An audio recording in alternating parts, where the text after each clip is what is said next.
Siya, si Joy, nakatira sa sira-sira at lumang bahay na ito. Ang kanyang kapatid na si Leia at ang kanyang ina na siyang tumataguyod, mapag-aral lamang sila.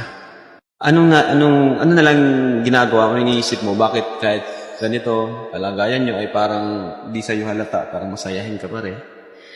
Ano po, kasi nananalig naman po ako sa Ama.